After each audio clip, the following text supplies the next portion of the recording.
I was born in 1968 in Ray County in a little town called Dayton, Tennessee, which was located over in the eastern part of the state. And it was one of the most beautiful places I ever had the pleasure of seeing when I was growing up. Growing up in Dayton in the 1970s was visually stunning because of all the natural beauty. The town itself was nestled down at the foot of Dayton Mountain. And the first thing that you'd see when you walked out your door in the morning was that vast mountain range, dotted with all the colorful trees under a usually blue and cloudless sky. It was gorgeous, but as gorgeous as it was in the spring and summer, it paled in comparison to the breathtaking beauty of fall, with its deep reds and oranges and other brilliant colors that almost made the mountain look like it was on fire. And the town there that I lived in, it was inhabited by simple country people and mountain people who had their own ways, their own customs, their own way of doing things. They had their own food, their own dancing, their own music, their own alcohol even, which they probably shouldn't have had, but they did. Old men would and still do gather around the courthouse, trying to see who could tell the biggest yarn to each other while they're selling homegrown vegetables. But anyway, I remember a lot of times and places where I'd be spending the night as a kid. I'd have to get up in the middle of the night and go out and use the outhouse. And it'd be a scary, scary thing, let me tell you, because everything was still almost a wilderness there. And there was no street lights, so it was just pitch black out there. And you'd already be terrified to go out because, you know, kids are always rowdy. So the parents and adults had done been terrifying them all day long, telling them, if you don't behave, Bloody Bones and Rawhead's going to come and get you. Any of you guys ever heard of Bloody Bones and Rawhead? Well, actually, they are a couple of boogeymen from Old English and Scottish lore that somehow managed to jump the pond and end up in the Appalachian Mountains. And a lot of parents were terrified their kids with tales about these monstrous grotesques that they're going to come and get you. They even had a little poem they'd say that kind of scare the kids with. It's something like, Rawhead and Bloody Bones drag naughty children from their home, drags them to their dirty den, and they are never seen again. Well, what a terrible thing to tell a kid, then send it out in the night to use the bathroom. Why in the world would you do it? Well, I'm Nathan Davis. My middle name is Harry. And it was always ironic when I went to go see Johnny and his family. It was Harry and the Hendersons. We met in 2003 at 2004 at a Bigfoot convention fest at Standing Stone State Park. And we became fast friends. We kept in touch even between meetups and things of that nature. And in the first meeting, I mean, we found a chewed up tube of toothpaste. We heard different sounds and vocalizations. We had a blast though going out there. And of course, Elijah, I think you were about 6 or 7 at that point, and I don't remember how old Gabby was, but you guys are little. Let's watch you guys grow up. He was the one person that I was with in 2009, and that was the first time I came face to face with a Bigfoot. And it was with Johnny. And it was 4 of them, 4 Bigfoot that we encountered on that. And that was, we were both elated when it happened. We were calling our wives and everything like that. Of course, they didn't have the same view on the subject. They were more worried. But over the years, we have had so many different encounters. And even outside of just Bigfoot stuff, he was like my brother. And April was like my sister. Yeah, let's see. What else have we done? I mean, good God, we've been all over. And even when we went to the Jack Daniels distillery and did all these fun things when I came and visited, that was always a blast. It wasn't always about Bigfoot. It wasn't always about cryptids. Yes, that was our main interest in how we kind of came together. But it was a kinship. It was like a brother from another mother, meeting somebody that you have a connection with. Yeah, I miss them greatly. I miss April too. I miss both of them. This is a non-Sasquatch story, but your parents invited me up there when we had the solar eclipse, and that was amazing. And to experience that with you guys, you know, was just another special moment that we had. But to be invited down and to have that experience, you know, I'll never forget that. Like so many other memories. I mean, you know, we're talking almost 20 years of history between all of us. And it's so hard to pinpoint like a particular moment, you know, or encounter. There's so many of them. And like we had that weird thing that happened out at one park where we were hiked into the area, and your dad almost shot me that night. That's when I got concussed too. I remember that because we had to walk another way, and they had these little gazebos set up, and so I sat down to adjust my pack and take a break because we had already walked like 2 miles, and I'm carrying like 50 pounds of gear or better, so I didn't realize the roof line was as low as it was, so I went to jump up, and I nearly knocked myself out. And I'm laying on the ground for a second because I didn't actually know what happened. All I know is my head hurt, and I'm on the ground. And your dad, Johnny's sitting there looking at me, and he didn't do anything. He was just sitting there for a second because he didn't know exactly what happened himself. And then I finally turned and looked at him, and he's like, "Oh, I thought you died." I was like, "Well, I didn't know what happened either. I thought I did too." So we went off of further in. It was getting dark. We could see something behind us following us in. And we finally got up to you guys and met at the shelter that we were staying at. And I decided to go off close to, there was a creek in front of the shelter. So I decided to go over there. And that's when I saw something kind of coming towards me from the woods, and I backed up. Well, I started backing up towards the shelter, and that's when Johnny was like, "Oh!" And I wheeled around, and he's like, "What are you doing over here? I thought you were over there." And I'm like, "What are you talking about?" He said, "I saw your headlamp." I'm like, "No, I was right ahead of us. I didn't go over that way." He's like, "Dude, I almost shot you." He's like, "I see this black mass just coming towards me," because I had the coat on and everything. And he kept seeing these weird lights going through the woods. Of course, that's something that we hear about all the time.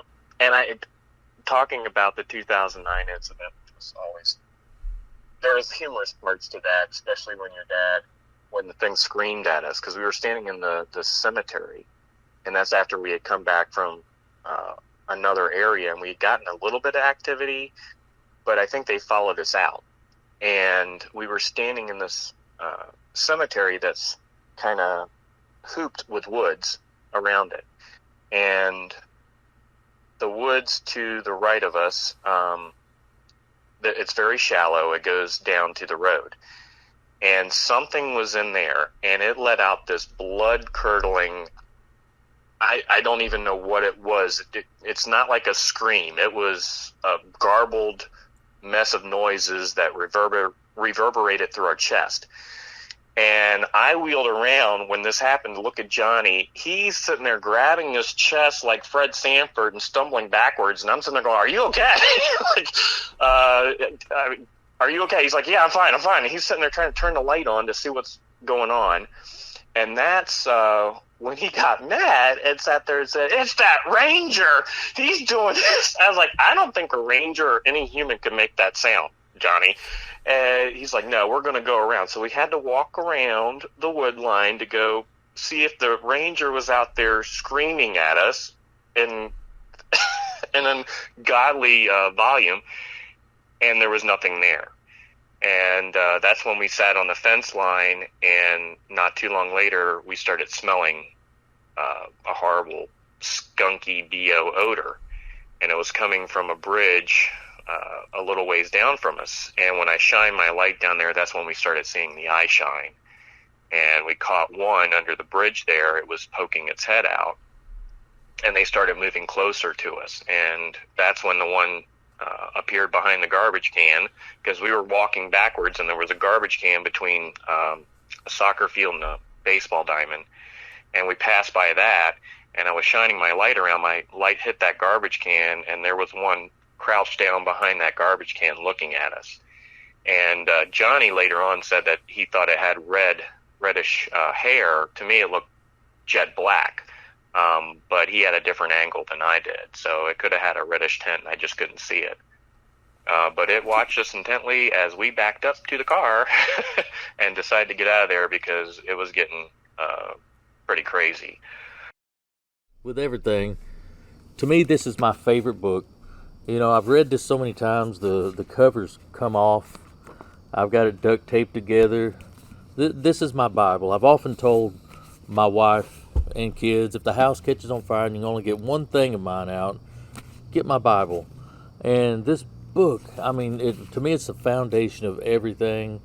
And even if you only want to use it as a cryptid book, you know, this thing has dinosaurs, it has fiery flying serpents, it has giants, and it also has men with faces like lions. So this has just so much in it. Not only does it feed me spiritually, you know, there's a wealth of knowledge in here, you know, as far as history and other things. So to me, this is my favorite book in the entire world. The reason that I met Johnny was because we had both got involved in a proposed network documentary about this LBL deal, and we talked several times, and we finally met down at LBL. And when we met, it was like I was meeting a long lost brother or something, you know. Right. Just immediately we were just great friends, and that's the way we remained. And we got together 3 or 4 more times. I was able to do that before he passed, and I'll tell you, it was a terrible blow for me. Completely honest about everything, a man of integrity. Well, I just like to say that COVID really stole a really good man. It's a shame that, you know, it robbed us of a lot of adventures. That we had a lot of plans and adventures yet to come, and now it's all a clean slate. So we're going to have to make some new plans, Elijah, with you and Gabby, and just carry on where we left off with Johnny in his honor. I know that's what he wants to do. But we wanted to show you this while we still had the chance. We're at an abandoned Boy Scout camp here up in the mountains of Overton County, not very far from a local state park, Standing Stone Park. If you've never visited there, it's beautiful. You want to make sure that you come here sometime.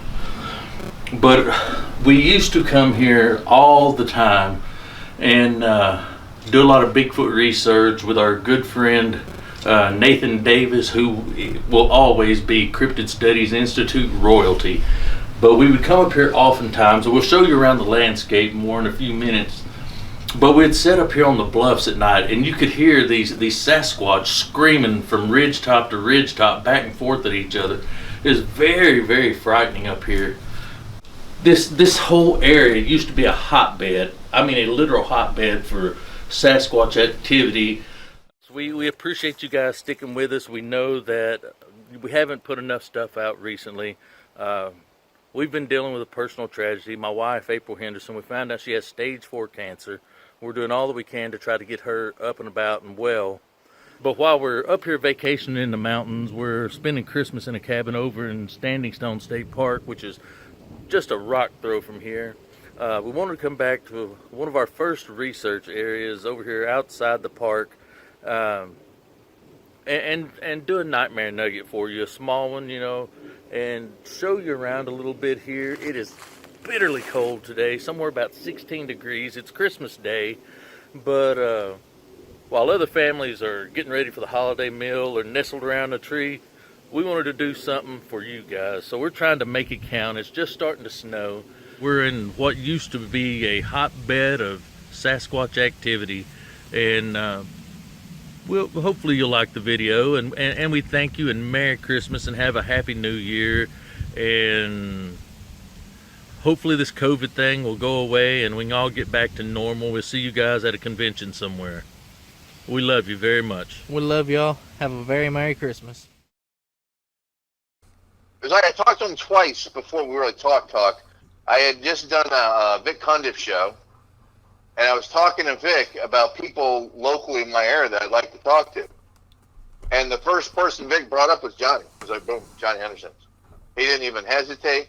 He said he's a good guy. And that's when you got that kind of immediate response from a guy like Vic, that's a compliment. The one thing I loved about your dad, and Johnny was just so blatantly honest about everything. See, that's one of the things I love talking about Johnny, because I would run stuff by him.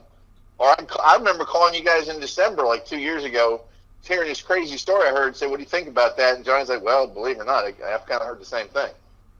And I'm like, okay, so you take that out of just ridiculous into possible. You know what I'm saying? So, but that's why I always liked having Johnny around, because it was like, he was a sounding board. But it hurts because I can't call him. I'm like, I'll hear something like, who would know about this? Yeah, you know what, Johnny, I will tell you this. Your dad was a total class act, and I think everyone here has agreed on what an honorable guy he was, and that's not easy to be when you do what we do.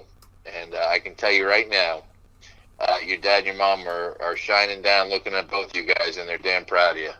And I can tell you that they will always be with you, and you will always have us. All right. Might need it after you get a little bacteria. Drink water out of the track of a wolf. Old werewolf legend, how to become one. All right. Yeah. Probably a little better. You got mud in your beard.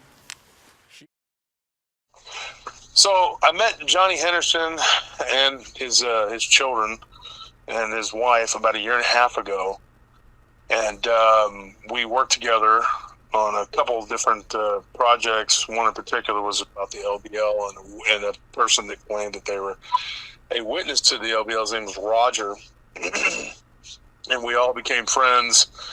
And over the course of the time that I knew him, we had multiple conversations, and we would get into some pretty deep, subjects, going down the rabbit hole, the nature of reality, and talking about different things, Dogman, Bigfoot, and giving his opinions on life and death. And after April had passed, I talked to him a couple times, and he seemed like he changed. He was more sullen, withdrawn, and sad, but he wanted to keep pushing for his children. And I was very, very upset when he passed, and actually, that's not even the word. I was heartbroken because me and Barton had become close with him, and talking with him was it was always good to talk to him. He was always he was a stoic individual, but he also always had something to say. And I think at the time that I knew him, I learned some things from him, and just how to be a better person. And he looked at each day as a day to try to get better, and he would always tell me that, and I know that he had a lot of sadness, from April passing, and I tried to check on him, and getting to meet his mother and his sister and his niece, and already knowing, of course, Elijah and Gabby, beginning to meet his family at the conference was a real treat. And her telling me that he, thought of me as a good friend and enjoyed his conversations with me, and she knew about that. That was really cool. But anyway, that's I'll always remember Johnny as a righteous man, man that stood for truth, very honorable person. And I'm not somebody that just talks great about people once they pass. Sometimes people die, and I'm like, well, that person's not so great. But Johnny's not one of those people. I can sit here and honestly say with a clear conscience that he was one of the good ones. Most of you, if you know me, you know that I love to read. If you know me in any capacity at all, you know I can't get enough to read. I got a personal library that numbers in the thousands, and I'm not just talking like 1,000 or 2,000. It's a very large library. I got books of every type and stripe imaginable.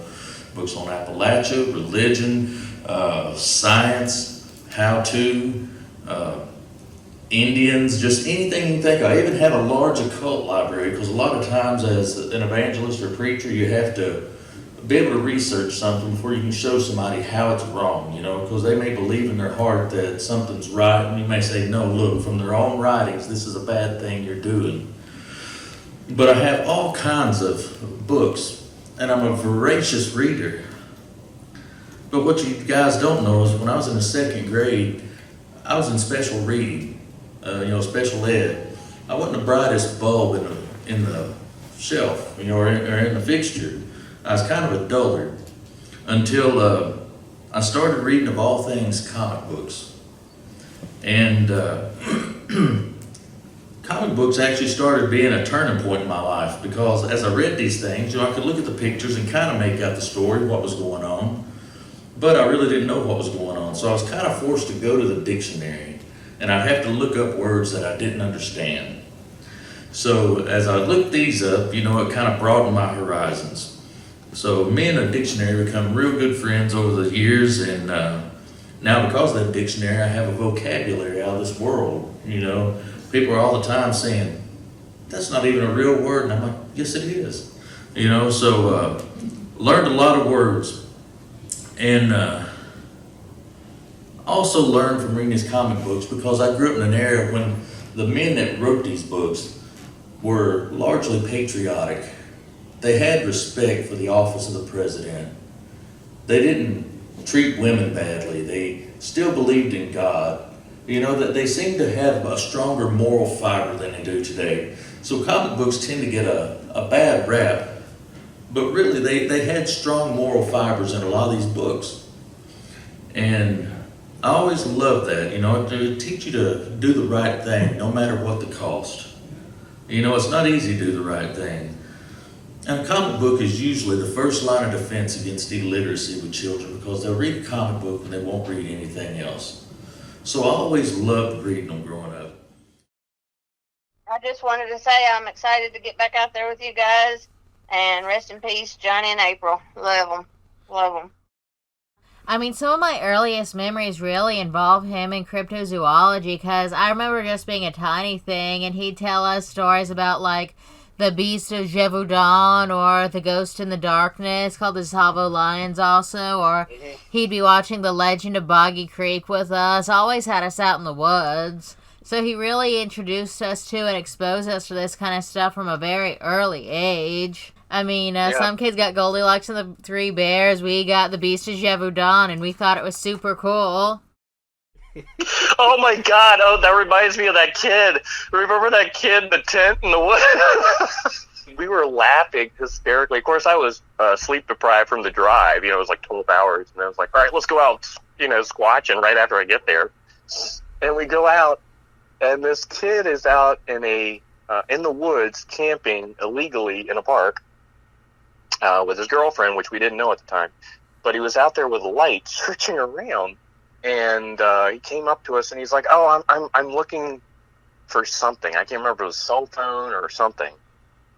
And we're like, "Oh, okay." And then he wandered back off in the woods, and his light disappeared. So we're like, "Oh, okay, he's gone off somewhere else." So we start doing calls, all kinds of stuff, and listening intently. And then a little while later, we shine the light around, and there's a tent just in the woods, and we're like, oh, that's where he went. He went to bed. And we kept talking the whole time. I wonder if that weird kid's still doing it. Yeah, that's right. And kept talking about his bushy eyebrows. We probably had him scared out of his wits. I know. We're sitting there like saying all that and then screaming and doing all these howls and stuff, and he's probably in there with his girlfriend like, oh my god, we're gonna die. These people are gonna kill us. And then we went on the other side of that same span of woods and did more calls, so I'm pretty sure he was like, oh my god, something's replying. What else to add? It's been an amazing journey. I was blessed to meet you guys. I was blessed to meet Johnny and April. And I was blessed to be kind of made a part of your family. I'm glad that I have the memories I do with your dad, and that we experienced the things we experienced in the field. I wouldn't he was always somebody that if I heard something or he heard something, we would bounce off each other possibilities of what it was. He was not somebody that would just go and that's a Bigfoot, or that's a dogman, or whatever. He would analyze it just like me so that we could come to a determination of what we heard or what we saw or whatever. And it was always good to have that, person that was not somebody that was just always thinking that everything was Bigfoot. He was somebody that was grounded and understood. We're in the wild. There's other animals out here. Yeah, he was like my brother, and, he was somebody that got it like I did, how to research and how to do this. And yeah, I miss him. I miss April. I mean, we got to go out and do stuff too. But no, it was always fun. He always had a great sense of humor. We could play off one another. I think that's what made the show, great, that we could have that, Clown Shoe Cloggers Association and all the other crazy stuff that he came up with, and I would retort. But the Bruce Valanche lookalike contest. Nathan's going to be late to the show this week. He's been preparing for his trip to the annual Clown Shoe Cloggers Association meeting. I'll never meet anybody else like your dad. I know that. And I'll miss him for the rest of my life. I'll miss April too for the rest of my life. If you've made it this far, then I want to sincerely thank you for taking the time to hear the kind words that were shared by my friends and family in the cryptid field. This has been a true labor of love from many people, and who genuinely loved my folks. I won't speak too much, as this has become quite a long video, and most everyone out there is well familiar with the relationship my dad and I shared. I personally believe we had a father-son bond that rivaled the likes of Abraham and Isaac. The happiest points of my life were shared with Johnny Henderson. He baptized me in a stream in our mountaintop home. I've gone to countless amazing places in the pursuit of Earth's mysteries with him. I feel like a dynamic duo has been broken apart, but I believe he is resting with my mother in Dayton, Tennessee, awaiting our Lord Jesus Christ. And to reference King David, he will not return to me, so I shall go to him. So the best I can do is make sure my heart is ready with the Lord until he comes back to wake him and Mom. What a glorious day that will be, my friends. On that day when we will cry, "O death, where is thy sting? O grave, where is thy victory?" And I suppose in closing, there's not much better that I can say other than, Dad, you made me happy. Now we're brainwashed that Bigfoot doesn't exist. But we know that there's something in these woods. Like I said, we've reported it, we've seen it, we've heard it, we've smelled it. We know people who've seen it. We've even shared our land with it in some cases. So regardless of what they think, guys, I would encourage you to keep up your research, to do the work that nobody else is willing to. And having said that, this concludes my presentation.